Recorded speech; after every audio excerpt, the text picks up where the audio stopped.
Nos habíamos quedado en las fracturas de antebrazo. En fracturas de antebrazo siempre les van a... Son preguntas típicas, ¿no? Galeazzi y Montella. ¿Cuál es la diferencia? Galeazzi es una fractura diaficiaria de radio, más luxación radiocubital distal, ¿no? Es Galeazzi. Y Montella, si en Galeazzi se fractura el radio, en Montella, es lo inverso, se fractura el cúbito, pero se luxa radiocubital proximal, ¿no? Hay una luxación de la cabeza del radio.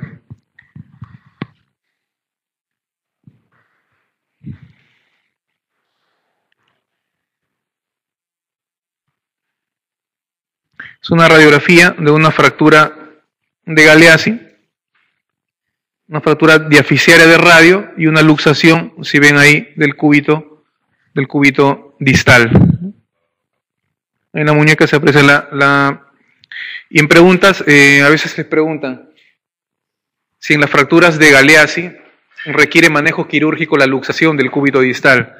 Entonces, normalmente no requiere manejo la luxación. Generalmente no requiere manejo la luxación en la luxación del cúbito distal en la fractura de Galeazzi. A ver esa pregunta, dice, indique la respuesta incorrecta con respecto a los traumatismos del miembro superior.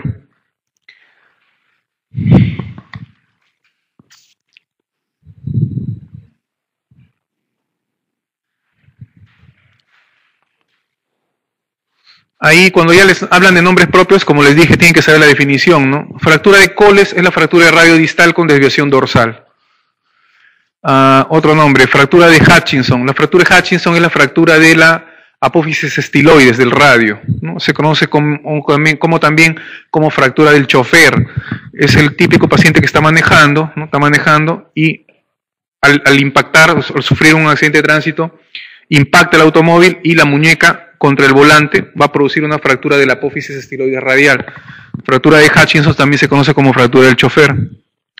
Ria-Barton es la fractura de radio distal con compromiso articular.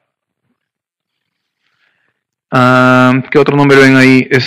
Bennett y Rolando son fracturas de la base del primer metacarpiano. La diferencia entre Bennett y Rolando es que Rolando es una fractura articular con minuta y Bennett es una fractura parcialmente articular, un trazo simple. O sea, entre las dos, la que más complicaciones traería sería la fractura de Rolando, es la fractura más compleja. Entonces, viendo esas alternativas, ¿cuál creen que sería la respuesta? La respuesta incorrecta, ¿no? ¿Cuál creen que sería?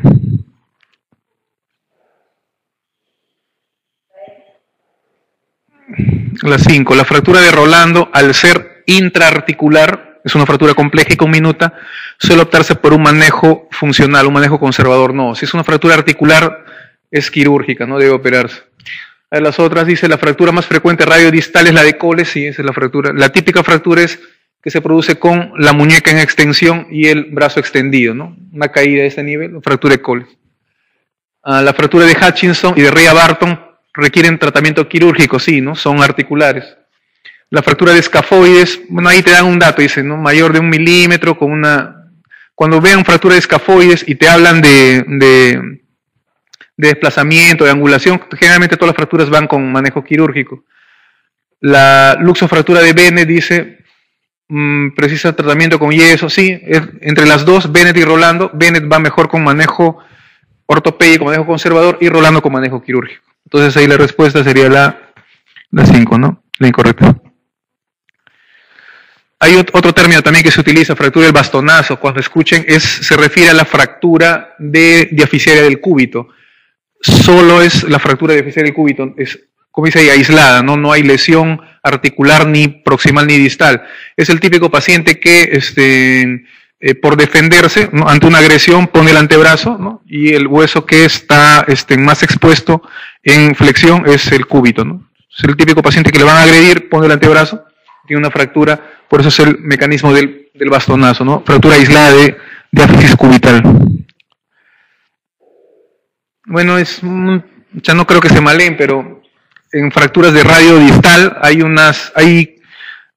hay unos valores que normalmente tiene esa superficie articular, que es normalmente el radio tiene una inclinación de la carilla, esa inclinación de la carilla articular del radio mide 23 milímetros.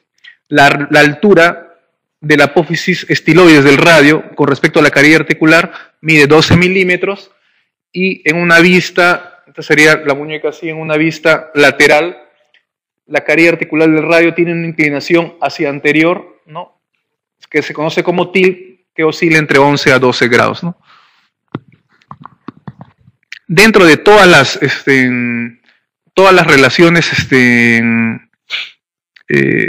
los patrones de angulaciones y desviaciones de todas las fracturas, esta la ponen ahí porque si les van a preguntar sería la más frecuente que deberían conocer, la de radio, ¿no?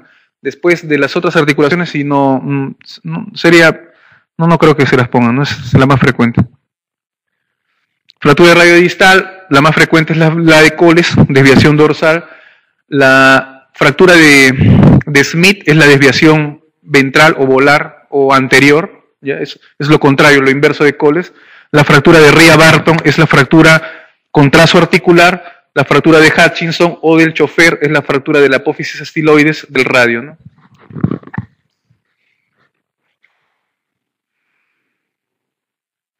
Las fracturas del escafoides, dentro de las fracturas del carpo, la fractura del escafoides es la más frecuente, ¿no? 70%. Le sigue en segundo lugar la fractura del semilunar. Es más frecuente, ven ahí, le da 10 a 70 años, generalmente es producto de una caída, ¿no? Una caída. Es más frecuente en adultos jóvenes y el 10% evolucionan, dice, a pseudoartrosis. Generalmente fracturas de escafoides, recuerden, ¿no? Fractura de escafoides del polo proximal se relaciona con pseudoartrosis, ¿no?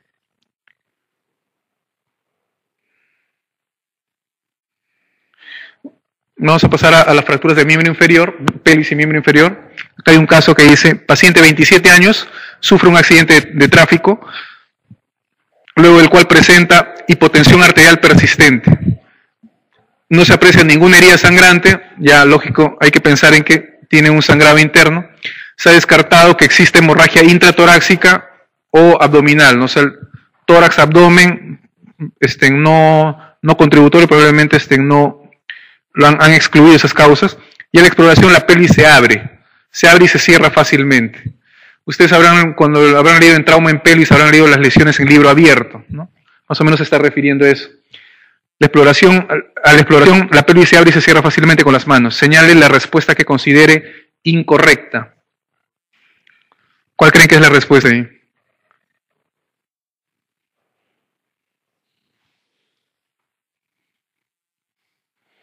La 5. Pueden haberse producido lesiones genitourinarias asociadas. Normalmente estamos pensando no en una fractura de pelvis que tenga el paciente. Es lo más probable, ¿no? Dice que la pelvis se abre y se cierra manualmente. Y las fracturas de pelvis se asocian 60% con lesiones genitourinarias. Entonces, esa no sería incorrecta.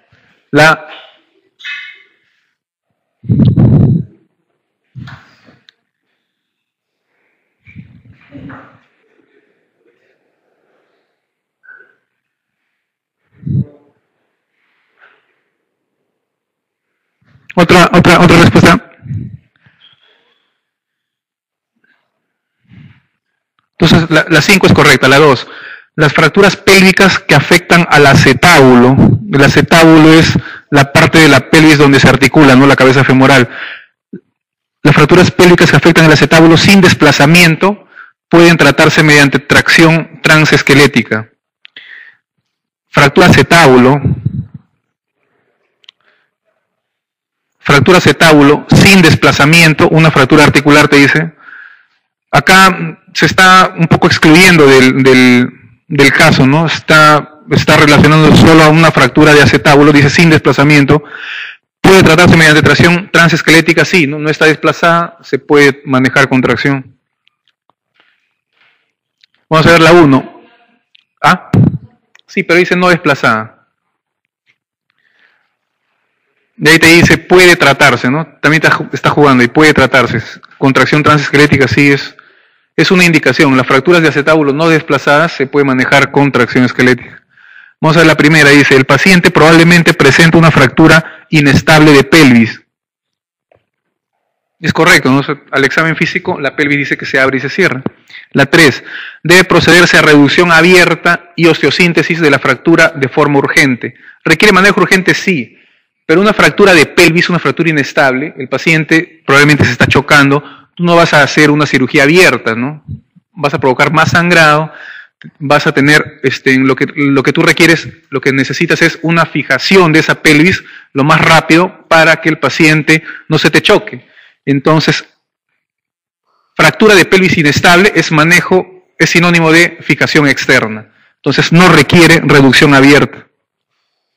Entonces, la respuesta incorrecta sería la 3.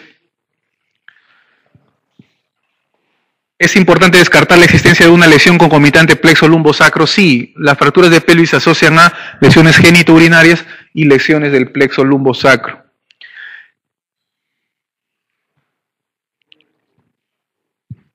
Para mencionar lo principal en fractura de pelvis, las fracturas de pelvis, la pelvis está formada por forma un anillo, ¿no? Con básicamente unidos hacia anterior por la sínfisis del pubis y hacia atrás por la articulación sacroiliaca, ¿no? Una alteración de una de esas articulaciones va a producir inestabilidad de la pelvis, ¿no? La inestabilidad severa en una fractura produce una hemorragia, lógico, ¿no? Que pone en peligro la vida del paciente. La otra de la vista anterior es una vista posterior. Una pregunta, en preguntas del MIR del 2010 les preguntaban cuáles eran los ligamentos principales que dan la estabilidad pélvica. En esta figura, los principales ligamentos de la pelvis son, si ustedes recuerdan los reparos del ilíaco, van a tener los sacroilíacos anteriores, ¿ya? ¿Cómo se llama esta estructura? Esta es la espina ciática, entonces estos son los sacrociáticos, este es el isquion o la tuberosidad, estos son los ligamentos sacroisquiáticos o sacrotuberosos. Los ligamentos que le dan la mayor estabilidad a la pelvis son los sacroilíacos, pero los sacroilíacos posteriores.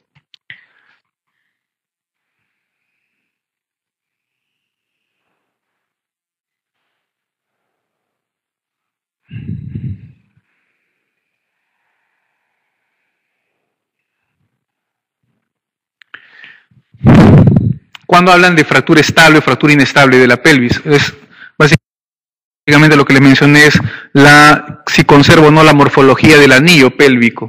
Una fractura estable, como pueden ver ahí, las zonas verdes, puede comprometer el ala del ilíaco, ¿no? La parte de las ramas ilioiscopúbicas, el sacro, pero no compromete ninguna de las articulaciones, ¿no? Ni la sínfisis púbica ni la articulación sacroiliaca. Es una fractura estable.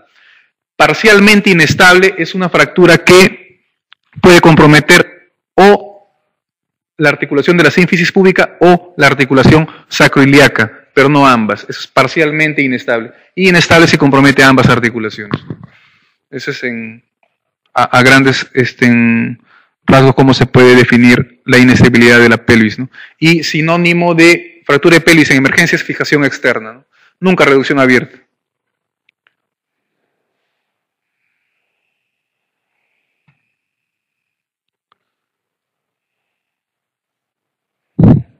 Es el manejo quirúrgico en una luxación solo de la sínfisis del pubis, ¿no?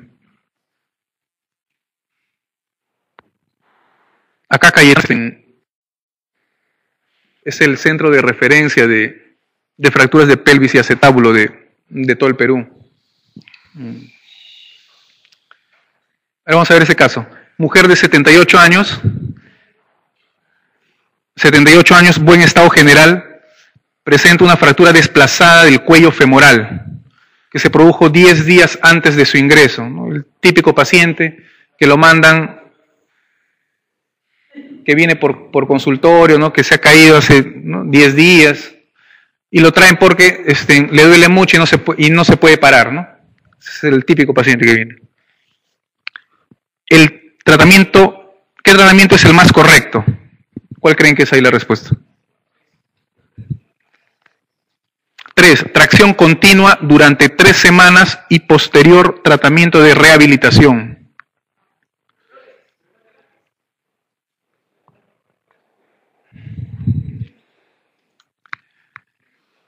Tracción en fracturas de cuello, recuerden bien, en fracturas de cuello femoral, las fracturas de cuello femoral generalmente requieren manejo quirúrgico. ¿Cuál otra respuesta dicen? Prótesis de cadera. 78 años.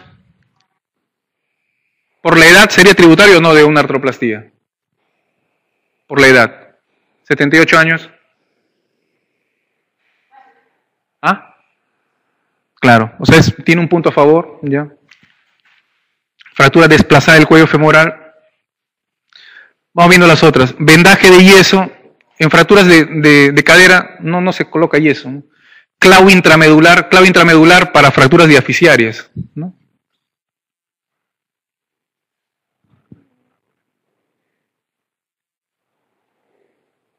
Entonces la respuesta es una prótesis de cadera, ¿no? Una artroplastía.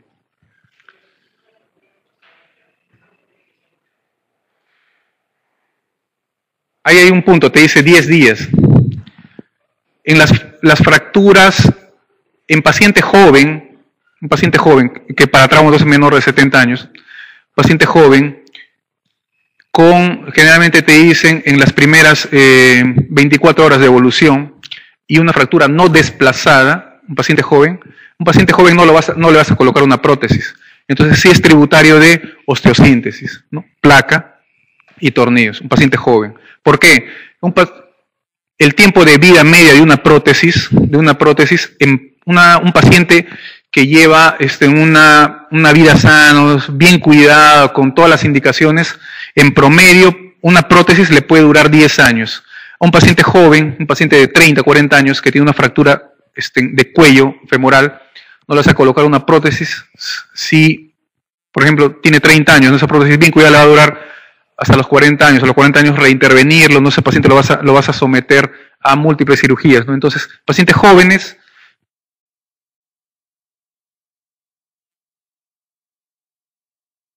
están diciendo, ¿no? 78 años, 10 días, o sea, ya están poniendo varios factores, ¿no? 78 años, 10 días, artroplastía, ¿no? La tracción. Ya. Las fracturas de cadera, las fracturas de fémur proximal, se dividen en fracturas intracapsulares y extracapsulares. Las fracturas intracapsulares son las que están dentro de la articulación, cuello y cabeza. Las fracturas de cuello y cabeza, generalmente, esas fracturas van a manejo quirúrgico. Las fracturas extracapsulares, las fracturas intertrocantéricas, el típico paciente que ven por emergencia, una fractura intertrocantérica de cadera, si no está desplazada, puede ir a manejo conservador. ¿Por qué? Las fracturas intracapsulares generalmente se interrumpe la irrigación. Las fracturas extracapsulares tienen mejor irrigación.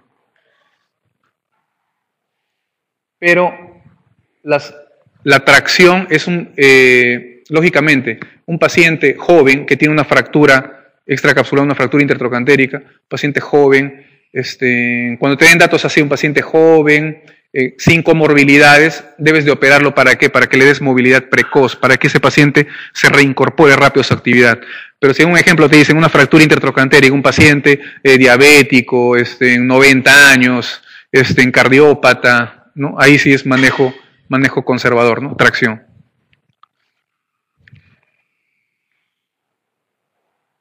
Las fracturas de cuello femoral, como lo menciona ahí, generalmente se produce, es más frecuente en mujeres, ¿no? Dime.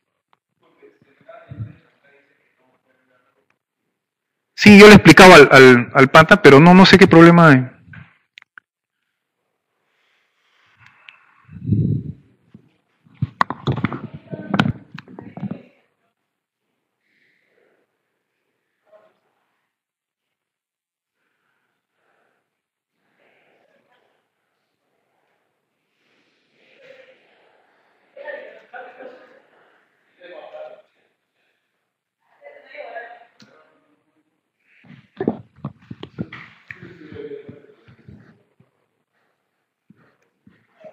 algunos datos de importancia en la fractura de cuello femoral. Generalmente se asocia a mujeres y por el riesgo de presentar, por la menopausia que lleva osteoporosis, ¿no? 80% es en mujeres, la incidencia se duplica, dice, por cada década de la vida. Baja energía en pacientes jóvenes. En pacientes jóvenes la incidencia en pacientes jóvenes es baja, mayores en pacientes de más edad. Y es una fractura intracapsular, ¿no? En clínica también, cuando les hablen de fractura intracapsular, la fractura intracapsular no da equimosis, a diferencia de la fractura extracapsular. Cuando ustedes vean una fractura de cadera y el paciente viene con equimosis, tiene aumento de volumen, generalmente esa fractura es extracapsular, ¿no? Esa también es a veces pregunta de examen.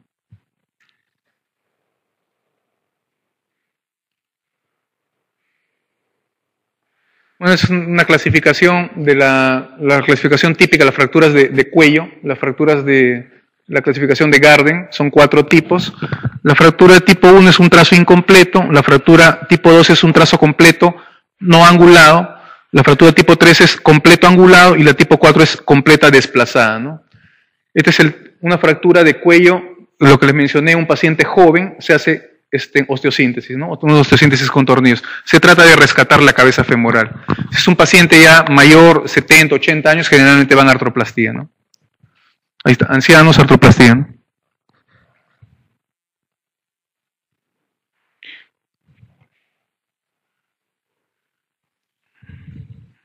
A ver, esa pregunta dice, paciente 82 años, Alzheimer, cardiopatía isquémica, ¿no? Traído a emergencia tras una caída, dice.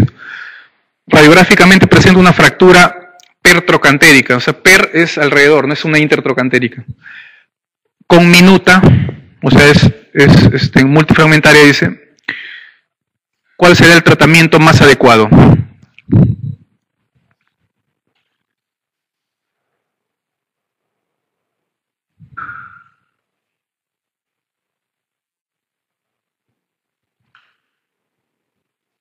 Ahí te están dando un dato, mira, 82 años te habla de, ¿no? Un paciente que puede ser tributario de manejo con artroplastía. Alzheimer, cardiopatía, te hablan de comorbilidades, pero tú tienes que ver, es una fractura pertrocantérica, o sea, es una fractura extracapsular, ¿no? Las fracturas que van para artroplastía son las fracturas de cuello o de cabeza, son fracturas intracapsulares. Entonces ya cambia, sería la respuesta sería osteosíntesis, ¿no?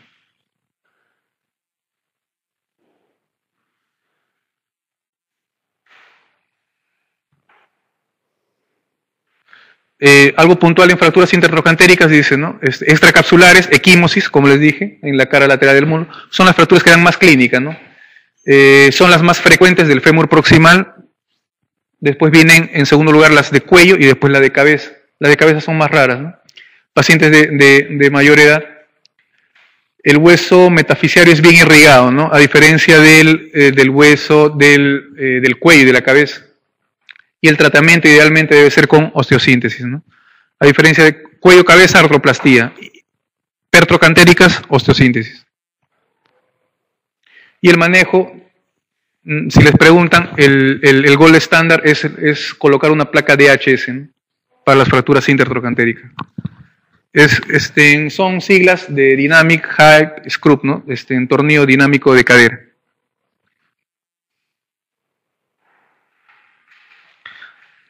Dice, varón de 22 años que ha sufrido una fractura transversa cerrada de tercio medio de fémur derecho. ¿Cuál sería la conducta terapéutica? Varón, joven, 22 años, fractura cerrada, transversa de fémur, es sinónimo de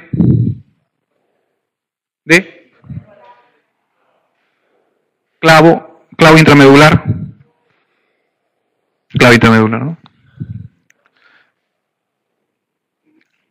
Placa tornillos no requiere abrirla, fijación externa no es una fractura expuesta, injerto óseo no requiere, es una fractura cerrada.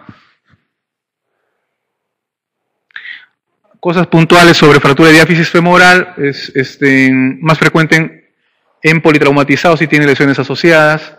Siempre fractura de fémur hay que descartar en lesiones, se asocia bastante con lesiones de los ligamentos en la rodilla. La pérdida sanguínea máxima oscila entre 500 y 800 según el cuadro del ATLS. Y son las fracturas que más se asocian a síndrome de embolia grasa, las fracturas de diáfisis femoral, ¿no? El manejo en niños generalmente es manejo conservador. En niños hasta de los 18 meses se usa ese arnés, que es el arnés de Pavlik. Y en niños mayores de 18 meses se utiliza tracción, ¿no? Tracción esquelética con yeso. En mayores de 6 años, de 6 a 11 años, se utilizan intramedulares. Y mayores de 16 años, generalmente se prefiere utilizar placas, ¿no? Básicamente porque es que en el niño hay que tener cuidado con el cartílago de crecimiento, ¿no? No interrumpir el cartílago de crecimiento.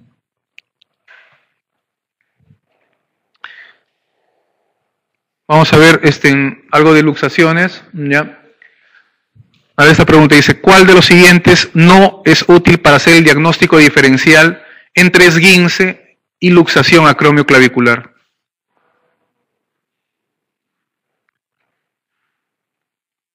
¿Cuál creen que es la respuesta?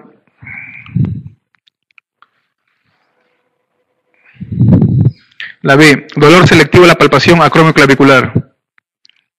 Otra.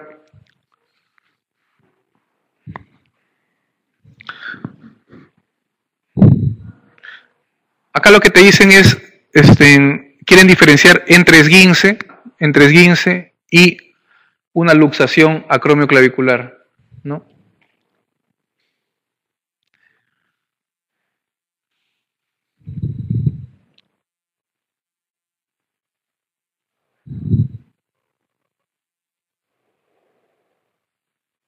Si tú palpas la articulación acromioclavicular, el dolor te puede diferenciar entre esguince y una luxación acromioclavicular. No. Signo de la tecla positivo. El signo de la tecla se asocia a luxación acromioclavicular, ¿no? Deformidad unilateral acromioclavicular. Puedes encontrar en las dos, ¿no? Distancia vertical de 1 centímetro acromioclavicular. Bueno, es un criterio radiológico. Y radiografía con peso, la radiografía con peso, radiografía con estrés, es el método que se utiliza para diferenciar entre esguince y luxación. Por lo tanto, la respuesta sería la 2. El dolor no te puede diferenciar entre un esguince y una luxación. Como creo que el dolor en todas las patologías generalmente el dolor no es un signo específico, ¿no? La articulación acromioclavicular está formada por la parte distal de la clavícula y el acromion, que es continuación de la espina y la escápula, ¿no? Rápidamente para mencionarles, son 6 tipos de luxación acromioclavicular, ¿ya? Según la clasificación de Rockwood.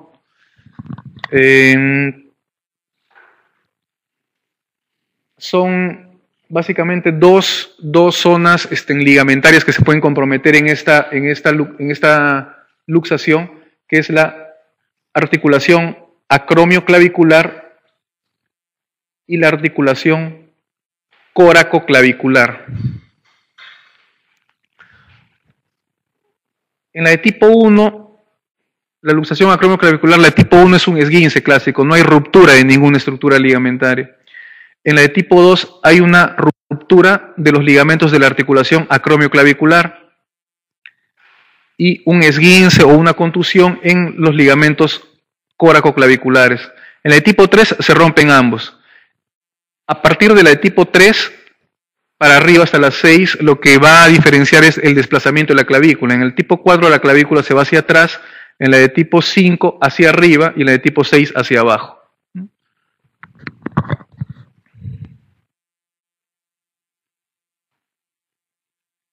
Esa es la radiografía que se conoce como estrés para diferenciar entre esguince y luxación. Generalmente al paciente le colocan un peso que oscila entre 4.5 kilos y se puede diferenciar inicialmente cuando hay duda entre si es o no luxación acromioclavicular. Con el peso generalmente se llega al diagnóstico, ¿no? Es la radiografía de estrés. El manejo en el tipo 1 y tipo 2 generalmente es conservador.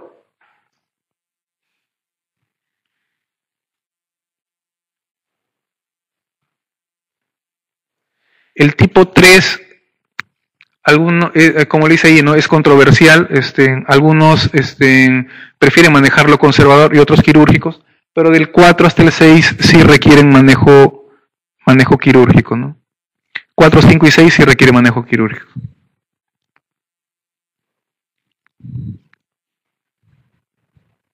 Ahora esta pregunta. Ante un paciente de 23 años que presenta tras un traumatismo banal, probablemente esté en una caída a nivel, una deformación del hombro derecho en charretera.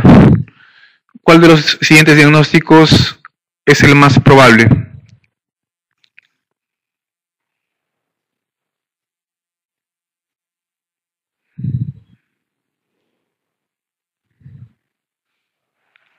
¿Cuál creen que es la respuesta? Ahí también tiene que saber esos signos, ¿no? Charretera y pseudocharretera, ¿sí? Son sinónimos de una patología. Si recuerdan eso, van a saber la respuesta.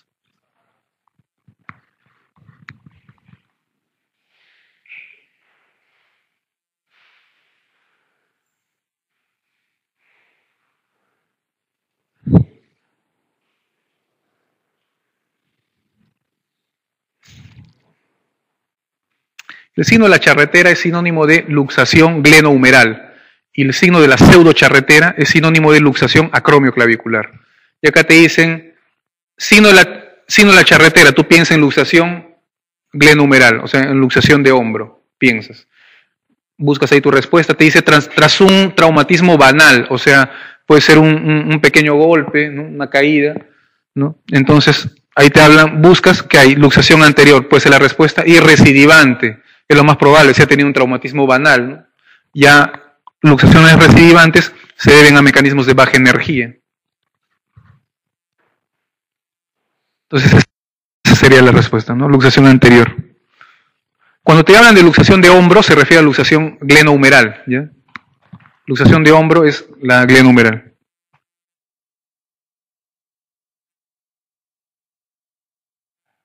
La charretera que usan esos galones, ¿no? que usaban los militares, bueno, anteriormente, ¿no? Es dentro de las luxaciones de hombro, el 90% son anteriores, 10% son posteriores. La luxación de hombro, para que se luxe el hombro, inicialmente requiere un mecanismo de alta energía, ¿no? El hombro es una articulación que está protegida por muchos grupos musculares. ¿Cuál es la luxación? Dentro de la luxación de hombro, la más frecuente, 90% son luxaciones anteriores. Y si te preguntan qué tipo de luxación anterior es la más frecuente, es la primera de ese gráfico, que es la subcoracoidea, ¿no? Si recuerdan las radiografías del paciente en emergencia, es el típico paciente, una luxación subcoracoidea. Los otros tipos son más infrecuentes, ¿no? La subglenoidea y la subclavicular, ¿no?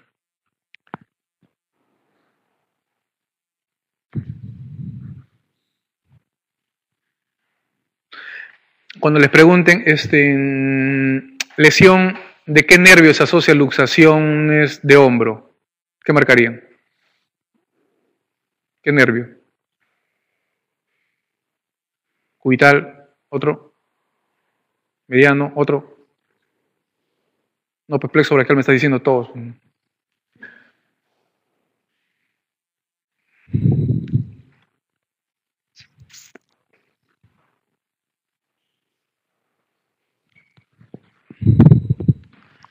La luxación glenohumeral se asocia más frecuente con lesión del nervio circunflejo, el nervio axilar.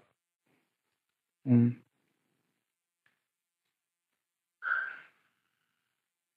¿cómo manejaban antes, ¿no? Las luxaciones?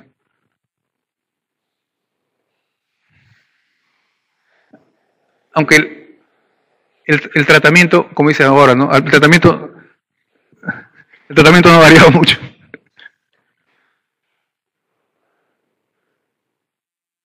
Cuando le preguntes cuál es la maniobra más frecuente para reducir una luxación de hombro, es la maniobra de Motes, ¿no? Motes se escribe. Es la clásica reducción que han visto con una sábana sobre la axila, ¿no?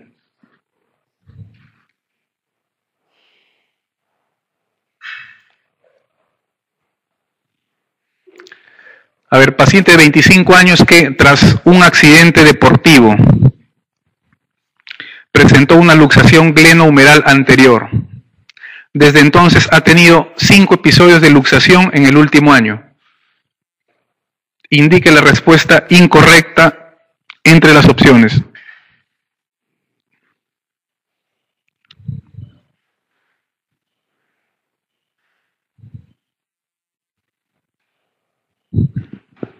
¿Hay cuál creen que es la respuesta?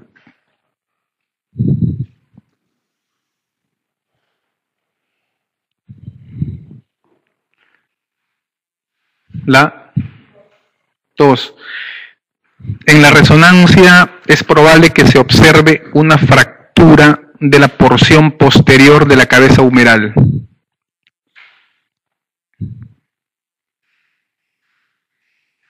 En pacientes que tienen luxación, ha tenido 5 episodios, en el último año se habla de luxación recidivante, ¿no?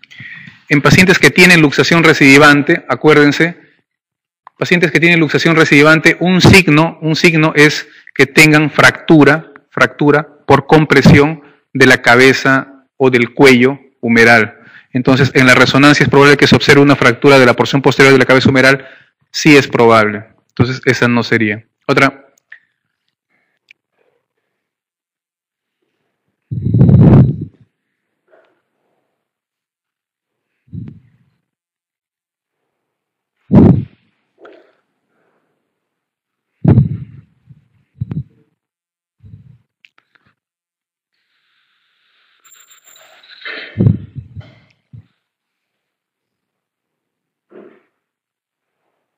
Cuatro. Previamente a la cirugía es conveniente un periodo de rehabilitación intensa para potenciar la musculatura. Normalmente en pacientes que tienen luxación inicial, generalmente sí los puede someter a una terapia de fortalecimiento muscular. Pero un paciente que ya tiene luxación recidivante, normalmente al pequeño movimiento se le va a luxar el hombro, ¿no?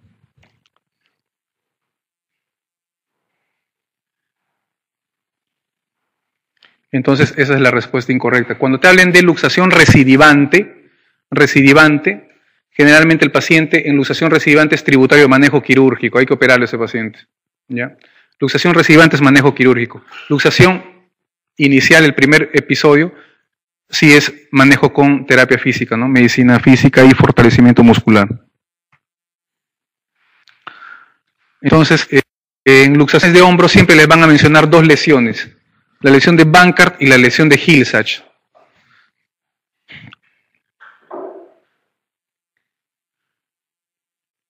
Esa lesión que le mencionaba en la resonancia que decía la fractura que se observa en la parte posterior del cuello de la cabeza, esa fractura se conoce como la lesión de Hill-Sachs. La lesión de Hill-Sachs se ve en luxaciones de hombro recidivantes. Y la lesión de Bankart es una lesión aguda que produce fractura de la glenoides.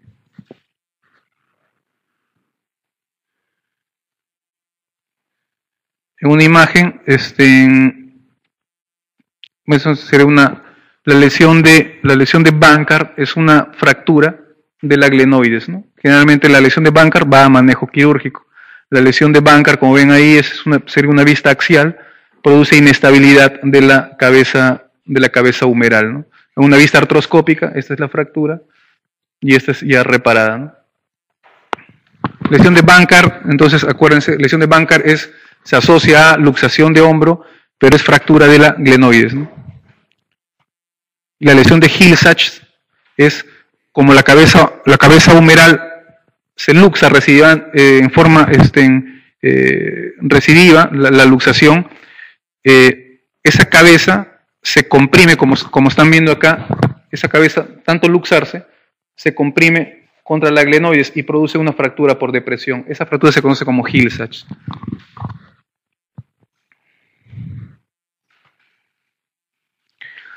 A ver, la pregunta dice, paciente 38 años de edad, accidente de tráfico mientras viajaba como acompañante al lado del conductor. Por ahí ya le están explicando la respuesta. En la exploración presenta impotencia funcional del miembro inferior izquierdo que se encuentra acortado, flexionado y en rotación interna. Indique el diagnóstico más probable de este paciente?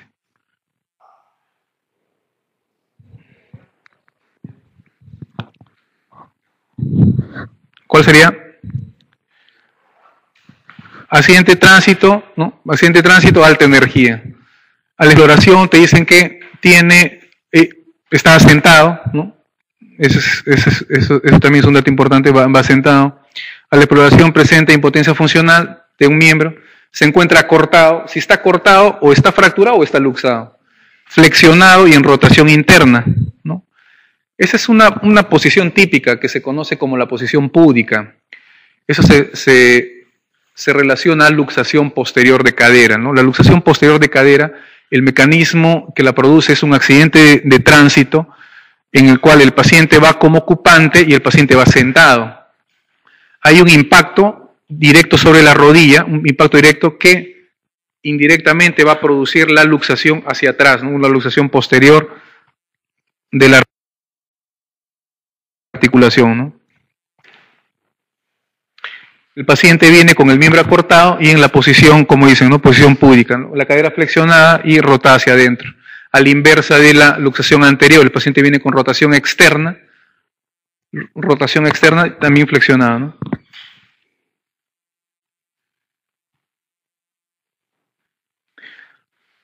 Ese es el mecanismo de la luxación posterior, un impacto directo sobre la rodilla que indirectamente va a producir luxación hacia atrás de la cabeza femoral, ¿no?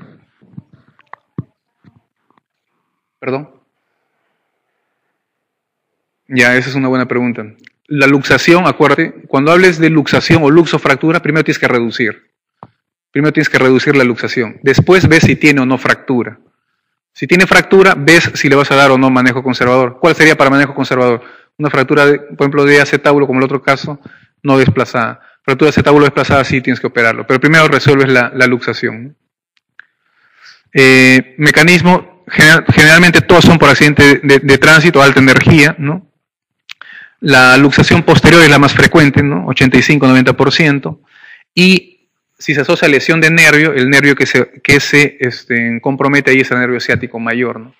Si recuerdan, el nervio ciático mayor atraviesa la región glútea con el músculo que lo relaciona con el músculo piramidal, ¿no? Que es el músculo que le da el abordaje a este nervio, ¿no?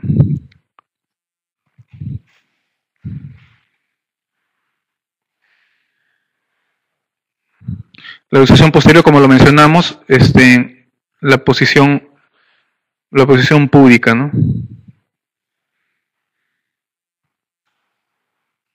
Es el manejo en el caso si tuviese una luxofractura, primero reduces la luxación y después tratas la fractura de acetábulo, ¿no? Si ustedes ven, todas estas radiografías son rotuladas, ¿no? Todas estas radiografías son de pacientes de acá del hospital.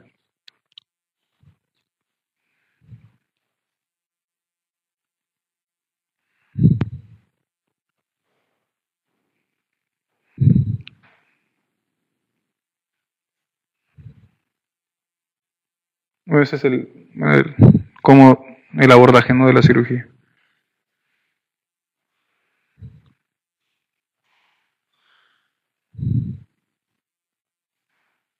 Las complicaciones en la posterior, lesión de nervio ciático, ¿no?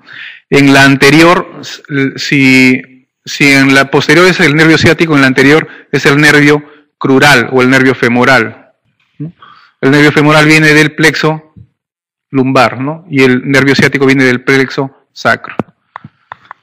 Otras complicaciones son fractura de acetábulo, necrosis isquémica, ¿no? Por interrupción de la circulación y coxartrosis si se asocia a fractura, ¿no? Algunas luxaciones conocidas es la luxación de Linz-Frank o la tarso-metatarsiana y la luxación de Chopard, que es la luxación a nivel de tarso, ¿no? O sea, intratarsiana, ¿no?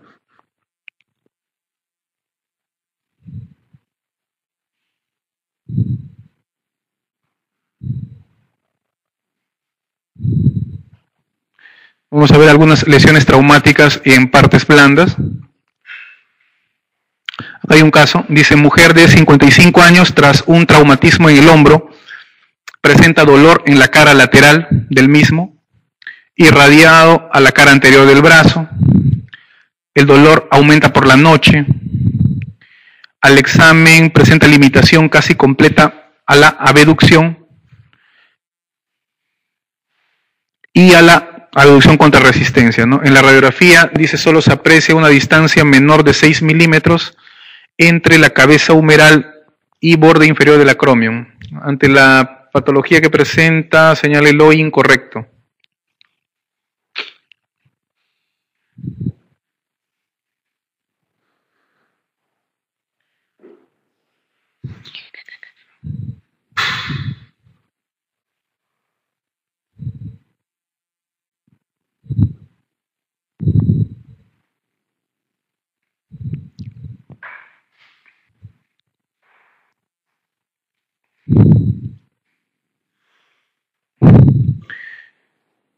¿Ahí cuál creen que es la respuesta incorrecta?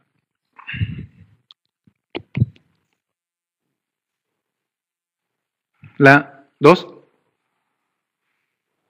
El tratamiento en esta fase comprende reposo articular de 2 semanas más AINES.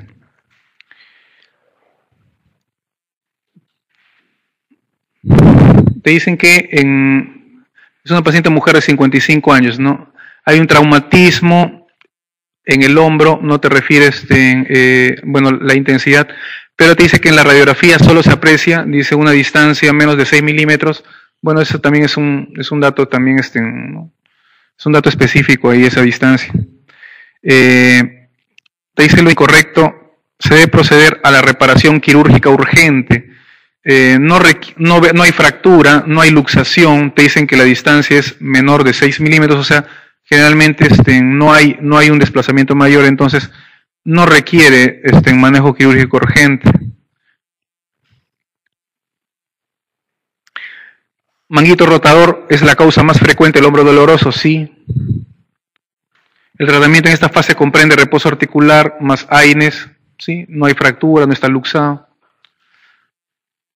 Diagnóstico diferencial con tendinitis bicipital, también. Y dicho cuadro puede presentarse hasta 50% de los casos sin antecedente traumático claro, como el caso, no hay un traumatismo de alta energía. El síndrome de hombro doloroso es todas las patologías que que pueden presentar, excluyendo las que son las más frecuentes, ¿no? Fractura y luxación. Se clasifican, como está ahí, en problemas de congruencia articular, ¿no? Problemas de movilidad. Hombro congelado, cuando escuchen hombro congelado, es aquel paciente que tras una luxación o una fractura en el hombro, el paciente lo han inmovilizado mucho tiempo, ¿no? Hace una artrofibrosis de la articulación, eso se conoce como hombro congelado.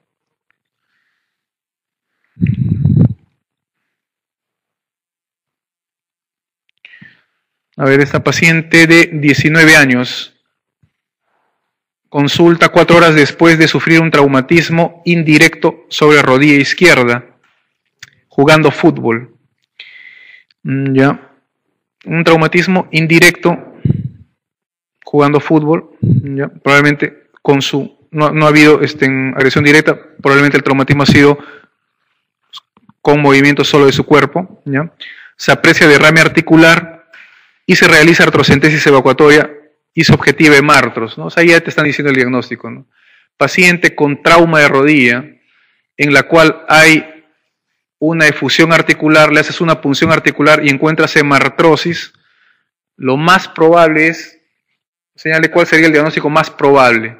Te dicen más probable porque hay varios diagnósticos que cursan con un paciente que presente hemartrosis, pero el más probable, te dice, una paciente joven, no ha tenido un trauma directo. Cuando hay un trauma directo, piensa en fractura.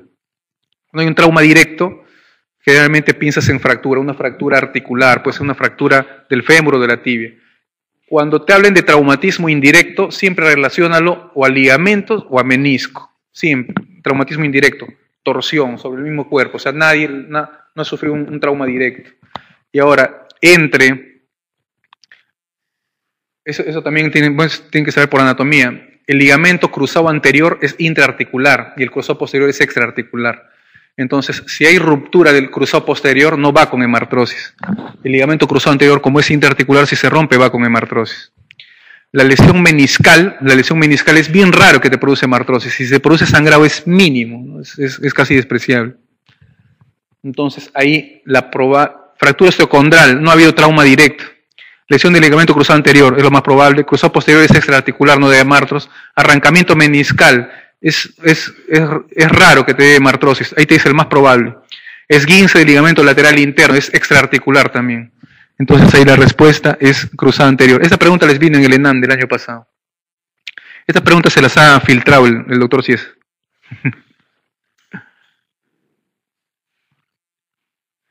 Las rupturas del ligamento cruzado anterior son, como dice ahí, más frecuentes por una hiperextensión y giro del cuerpo, ¿no? Generalmente es un giro con un estrés en valgo, ¿no?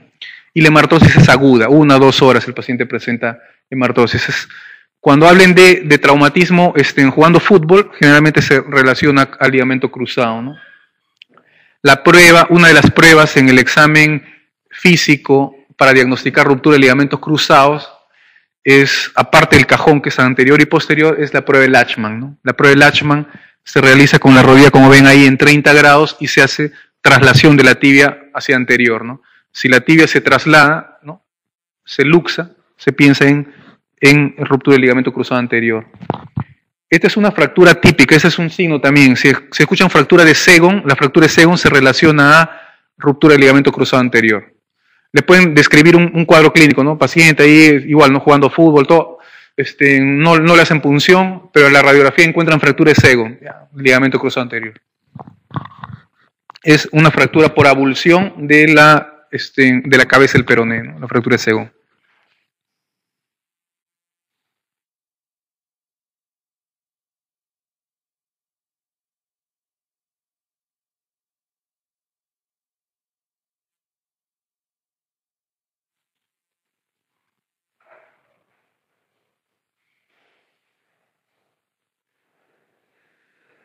Bueno, esa es una imagen, cómo se repara el ligamento cruzado.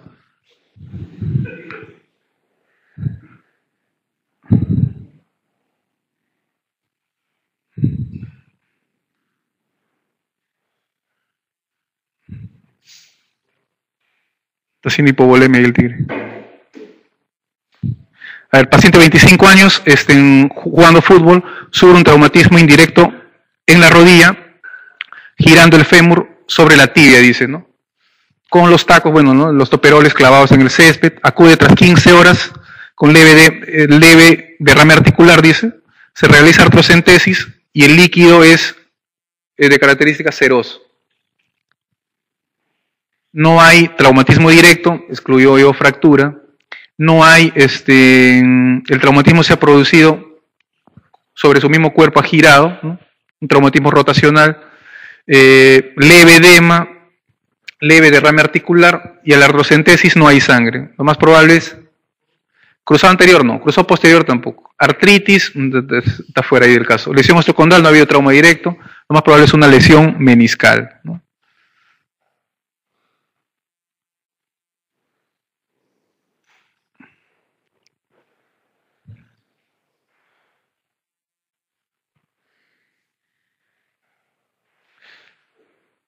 Algo para que recuerden, a veces le preguntan las características entre ambos meniscos, no son dos, el externo y el interno. El externo y el interno. ¿Cuál es el que se tigrea más de los dos meniscos? El que recibe más carga, más soporte. ¿Cuál? El externo, claro. El externo tiene forma de O y el interno tiene una forma de C. El menisco que generalmente se lesiona es el menisco interno, ¿no?, el que generalmente se lesiona. El que tiene mayor movilidad es el menisco externo, ¿ya? Y cuando hay lesión del ligamento cruzado anterior, el menisco que frecuentemente se asocia a lesión del ligamento cruzado anterior es el menisco interno, ¿ya?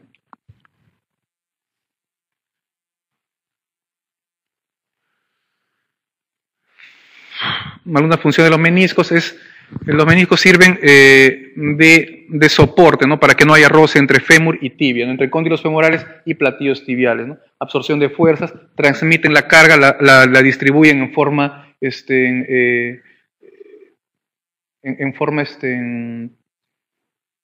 se distribuyen en forma equitativa, estabilidad, dan estabilidad a la articulación, sirven de lubricación por el movimiento que realizan a la flexoextensión y tienen función de propiocepción, ¿no? Los meniscos son los encargados de dar la noción de la posición de la rodilla en un paciente. El síndrome meniscal, bueno, ¿cuándo pensar en una lesión meniscal? Cuando ha habido giro, ¿no? Una rotación con la rodilla apoyada. El signo más específico para lesión meniscal, es dolor en la línea interarticular. Chasquido y bloqueo, ¿no? Bloqueo es la limitación para hacer alguna de las maniobras, ¿no? Ya sea cajón o Lachman, ¿no? No permite realizar. Entonces, cuando hay bloqueo, pensar en lesión meniscal, ¿no? Y derrame articular seroso, ¿no? Generalmente no se asocia a hemartrosis. Bueno, tipos de lesión meniscal, de acuerdo a la morfología del desgarro. Y esta es la lesión o este es un cuadro típico. Ruptura del ligamento cruzado anterior, ruptura de menisco interno y lesión del ligamento colateral medial. Esa triada se conoce como la triada de Donoghue, ¿no?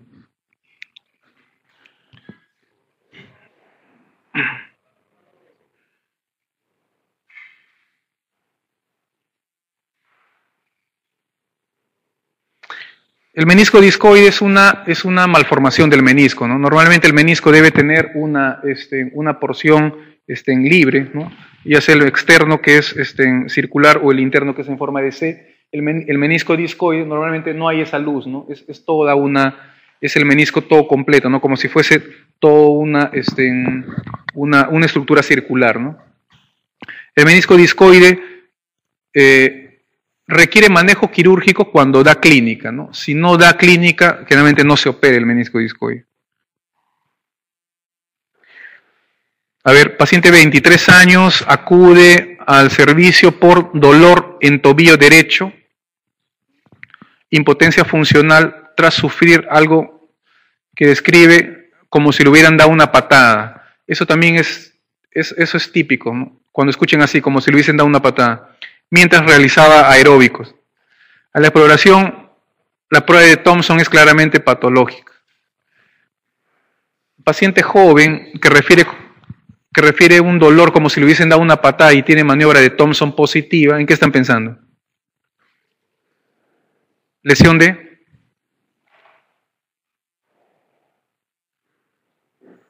¿Saben cuál es la maniobra de Thompson? Ya, pero cuando refieren que han sentido como si le dan una patada, eso también es típico. ¿No se entiende? Eso se asocia a ruptura de tendón de Aquiles, ¿no? Y la maniobra de Thompson es el paciente en decúbito ventral, se le hace una compresión de los gemelos. Entonces, como hay ruptura del tendón de Aquiles, el paciente no va a poder flexionar el pie, ¿no? Entonces, la maniobra de Thompson, cuando hay ruptura de tendón de Aquiles, a la compresión de los gemelos, el paciente sigue en equino el pie, ¿no? No lo levanta, no lo flexiona.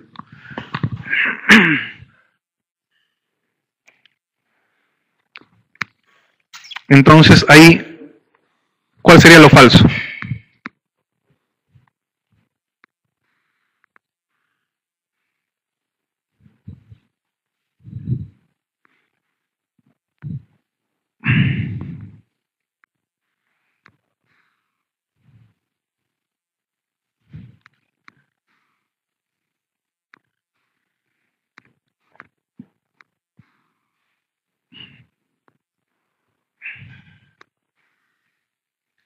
Ahí por la clínica, ya les han dicho, el diagnóstico ya saben, ¿no? Que es una ruptura de tendón de Aquiles. Entonces, con ese diagnóstico van viendo las alternativas. Dice, en muchos casos se obtiene resultados excelentes mediante tratamiento conservador, con yeso. En las rupturas parciales se puede utilizar manejo conservador. ¿ya? Actualmente la sutura percutánea se presenta como una cirugía mínimamente invasiva y da resultados óptimos, ¿no? En rupturas de tendón de Aquiles, si tienes el material para hacer una cirugía percutánea, es el manejo ideal, ¿no? Si no, es una cirugía abierta. El paciente presentará inestabilidad marcada ante el varo forzado del tobillo, ¿no? O sea, ahí no tiene nada que ver el varo del tobillo. Se acompaña de limitación importante para la flexión plantar. Claro, pues maniobra de Thompson no va a ser, el paciente no va a hacer flexión plantar. Y las avulsiones de la inserción en el calcáneo requieren manejo quirúrgico. Si la ruptura del tendón de Aquiles se asocia a... El tendón de Aquiles es la unión de ¿quién? ¿Qué músculos?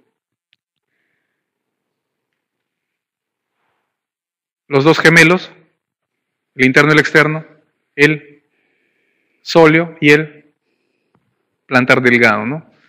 Se insertan por un tendón conjunto en la base posterior del calcáneo.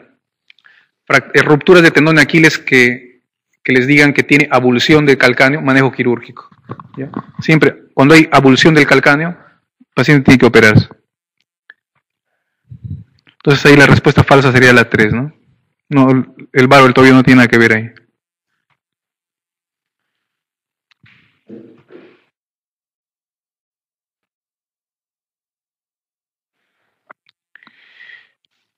Generalmente es traumatismos deportivos, ¿no? La localización más frecuente es 4 a 6 centímetros de esa inserción, maniobra de Thompson positiva, y lo que, bueno, esa pregunta ya les decía en la respuesta, ¿no? El paciente siente como si le hubiesen dado una patada, ¿no?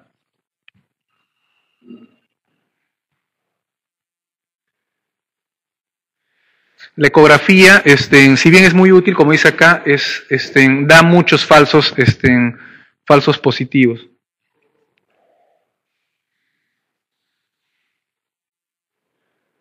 Es el tendón de Aquiles, este es el plantar delgado, ¿no?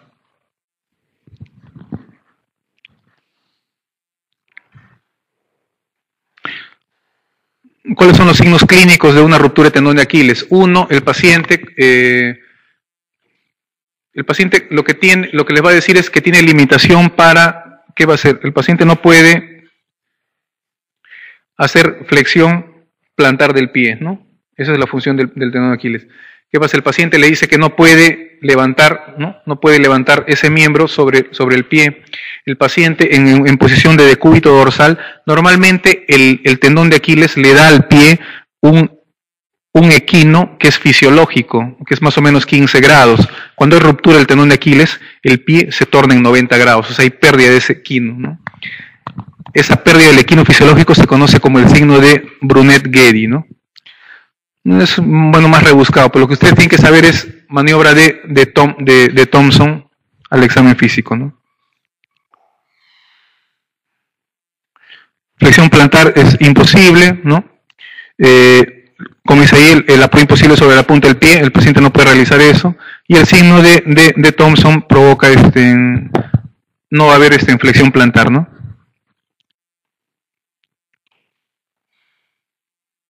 Bueno, la conducta terapéutica es si hay una ruptura parcial, va bien con manejo conservador, con el pie en equino, como dice ahí, para aproximar, ¿no?, el tendón de Aquiles.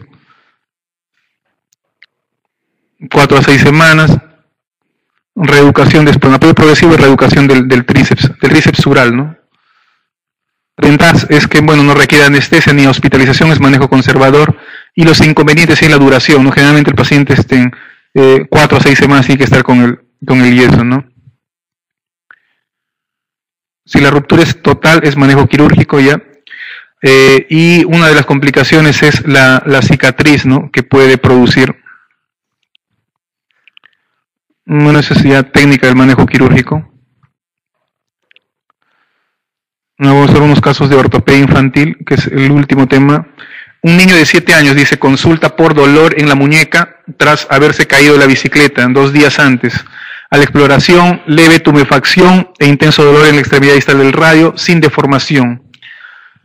Radiológicamente se aprecia en la proyección lateral una línea de fractura que va desde la cortical metafisiaria dorsal hasta la línea articular radiocarpiana.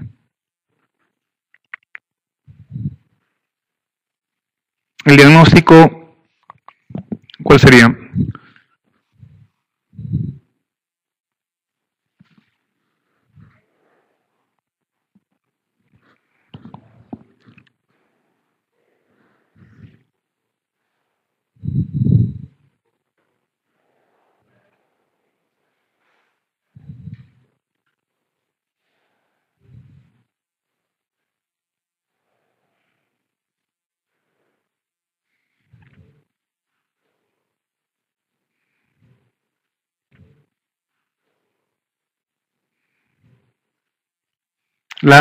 ¿Cuál dice?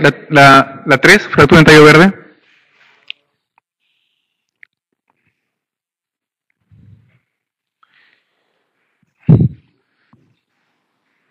La fractura Smith y Coles es la fractura completa, ¿no? Smith es desviación ventral y Coles es desviación dorsal, ¿no? La fractura en tallo verde es la fractura de una cortical, ¿no? Esa es la fractura de tallo verde. La fractura en rodete es la fractura por impactación, o sea, como el hueso es más cartilaginoso, hay un mecanismo como de invaginación de un extremo del hueso sobre el otro, ¿no? Se invagina, eso produce la fractura en rodete. Es similar a como sería en el intestino la intususcepción, ¿no? Entonces, el diagnóstico es una epifisiolisis distal del radio, ¿no?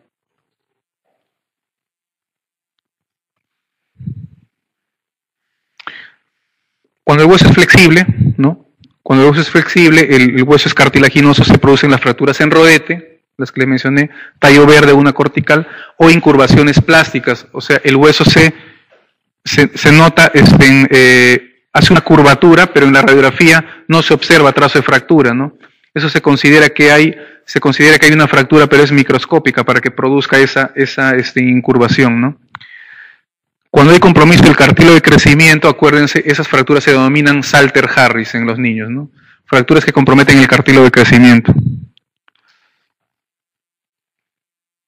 Y en los niños, como en todo tipo de lesiones, generalmente van sin complicaciones, ¿no? Generalmente se toleran ciertas deformidades y no desarrollan rigidez. Esa es una fractura, si ven ahí la fractura en rodete, que es la primera, que es una impactación, forma esa deformación típica en rodete, que es por invaginación, la fractura en tallo verde y la incurvación, ¿no? Fracturas del cartílago de crecimiento, Salter-Harris, ¿ya? Los tipos ahí, bueno, no creo que les pregunten, pero cuando les asocian fracturas en niños que comprometen el cartílago de crecimiento, se denomina fractura Salter-Harris. Paciente de 18 meses, hijo de una familia de inmigrantes, residente en un suburbio marginal de una gran ciudad. Esa es del doctor Cies. Es traído a consulta por cojera desde que empezó a caminar, ya, a los 16 meses, ¿no? O sea, desde que empezó a caminar a los 16 meses. La exploración presenta marcha en Trendelenburg, entonces son preguntas que les dan ahí ahí está la respuesta, ¿no? Trendelenburg, no, pero eso es semiología, ¿no? O sea, ya no es traumatología. Trendelenburg es signo de qué? Insuficiencia de qué? La respuesta sería la luxación congénita de cadera. ¿Qué indica el signo de Trendelenburg?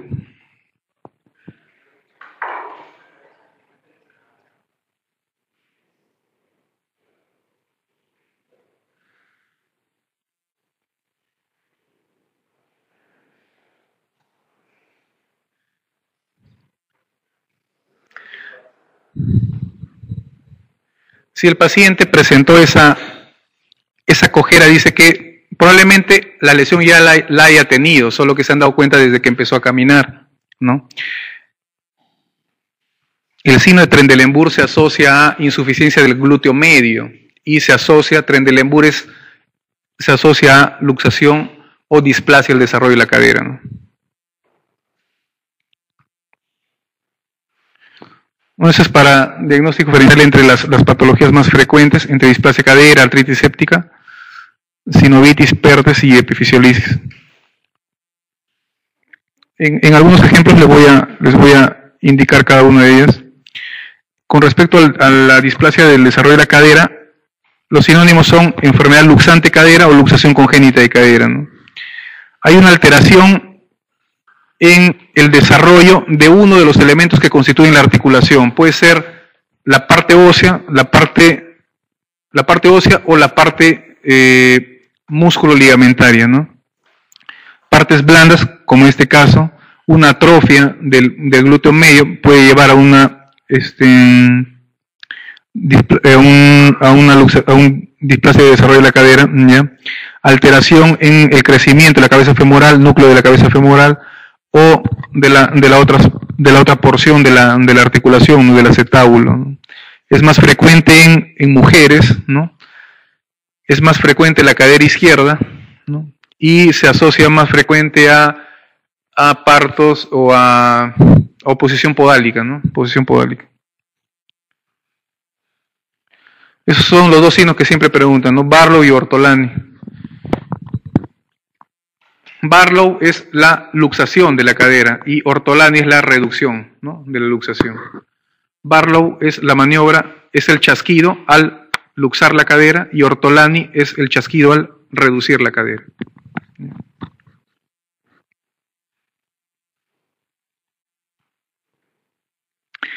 El signo de Galeazzi es al estar luxada la cadera, si ustedes hacen una medición de ambos muslos, tomando como punto de referencia las rótulas, va a haber una discrepancia, ¿no? Ese signo se conoce como signo de Galeazzi.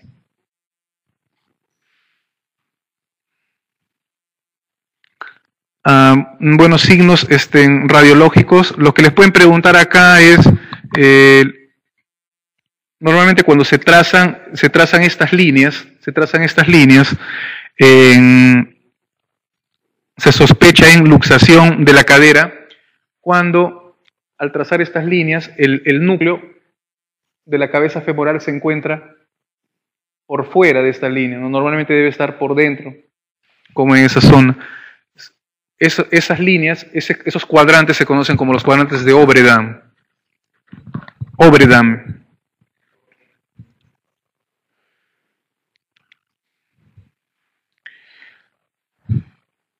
La ultrasonografía es útil, ¿sí? La resonancia todavía no ha sido, generalmente no se utiliza, y la tomografía se utiliza para seguimiento, ¿no? En estos pacientes.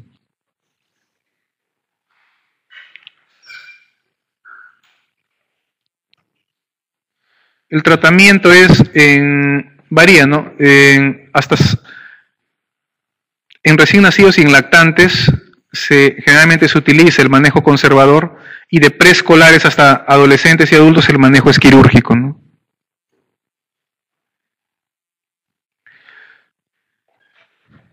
En este caso, un niño de 6 años, talla más corta que la debería corresponder a su edad, se queja de dolores moderados en su cadera derecha y claudicación con la carrera. A la exploración se aprecia una discreta atrofia del muslo, limitación de los movimientos de rotación interna y abducción. Estudios de laboratorio son negativos. Radiografía convencional solo muestra una discreta osteoporosis, dice, del núcleo epifisiario de la cabeza femoral. El cuadro clínico sería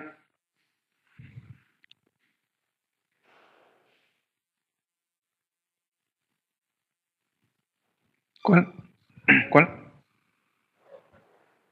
es la enfermedad de Pertes?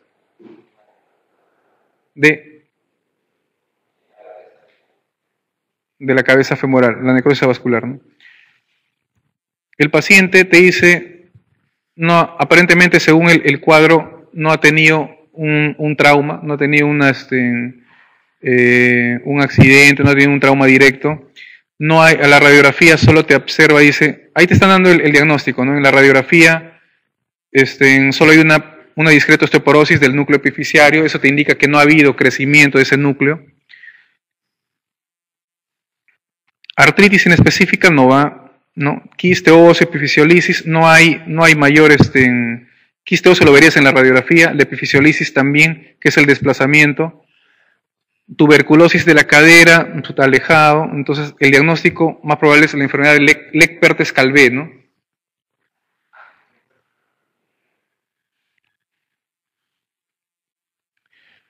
La enfermedad de Lech-Perthes-Calvé forma parte de un grupo de enfermedades que se conocen como osteocondrosis, ¿no? Y cada osteocondrosis tiene un nombre propio de acuerdo a la zona que afecta, ¿no? Ahí pueden ver la cabeza femoral, se conoce como Lech-Perthes, Kienbo, que es el semilunar, Panner es el cóndilo humeral, Scheuermann es vertebral, ¿no? Y así Koning es cóndilo femoral, ¿no? Son varios nombres propios de la osteocondrosis. Osgood es de la epífisis proximal de la tibia, ¿no? Sever es de calcáneo, Kohler es del escafoides tarsal y Freiberg es de los metatarsianos, ¿no?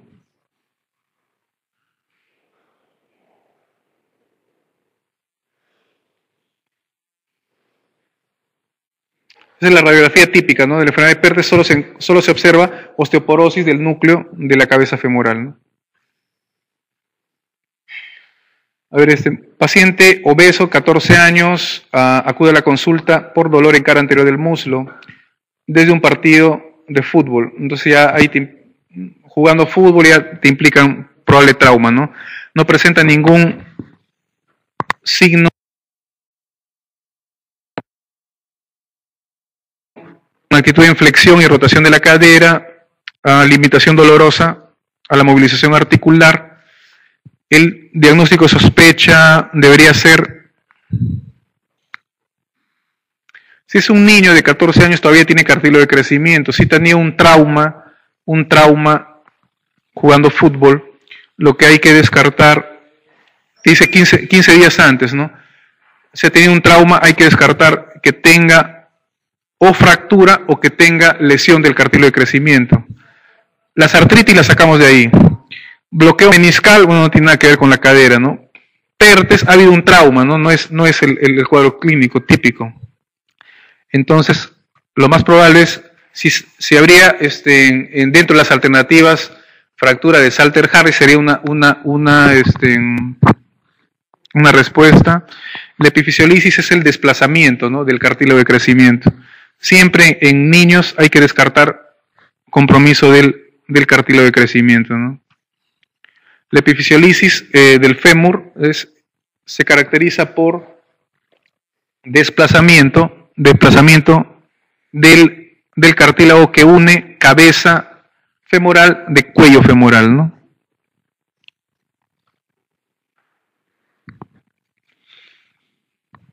Bueno, como estaba en el diagnóstico, algo sobre artritis séptica de cadera, puede ser, ¿no? Bueno, sépticas o piógenas. Los gérmenes más comunes, esto siempre les preguntan, ¿no? En neonatos, Staphylococcus aureus. Cuando le digan lactantes, generalmente es Haemophilus influenza, y después ya viene Staphylococcus aureus hasta el adulto, ¿no? Y si se relaciona con ITS, pensar en Neisseria, ¿no?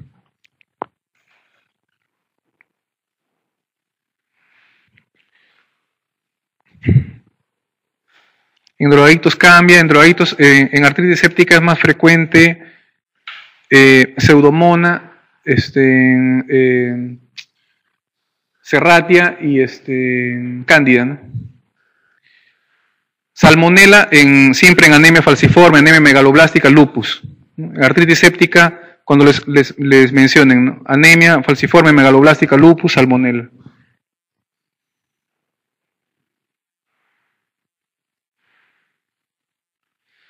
Por frecuencia, la artritis séptica más frecuente es la de rodilla, sigue la de cadera y las demás, ¿no?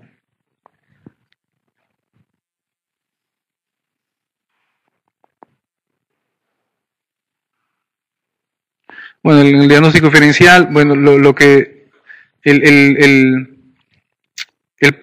líquido típico de una artritis séptica es recuento celular más de 50.000, ¿no?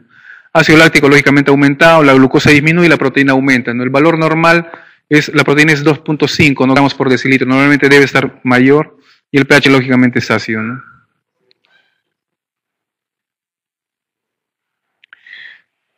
Esta también todas las artritis sépticas se drenan, menos la artritis gonocócica que requiere primer manejo médico, ¿no?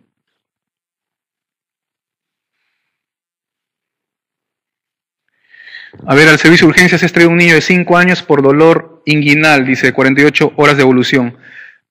3 semanas antes ha presentado una infección de vías respiratorias altas, tratados con antibióticos, la exploración abdominal es normal, no se palpan hernias, la cadera presenta limitación dolorosa y el paciente cojea, ¿no? La analítica y radiología son normales y la ecografía indica un pequeño derrame seroso. El diagnóstico, ahí le están diciendo, el diagnóstico más probable sería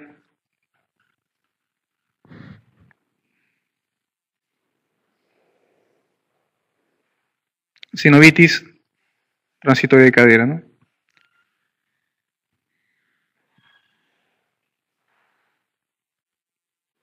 Normalmente siempre la sinovitis transitoria de cadera es diagnóstico diferencial de las artritis sépticas, ¿no?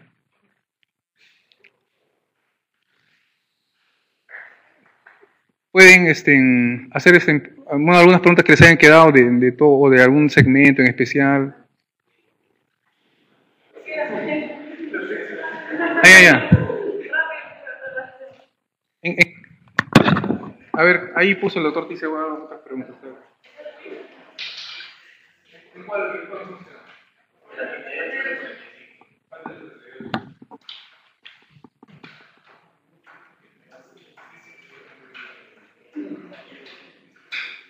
Las fracturas por pasivo, fracturas por estrés, las fracturas patológicas se conocen como fracturas por insuficiencia. Las fracturas por paquillo, también fracturas por estrés, se definen como las fracturas por partida, las fracturas por estrés, son debidas a cargas cíclicas repetidas, pero inversas. O sea, de mayor carga a menor carga.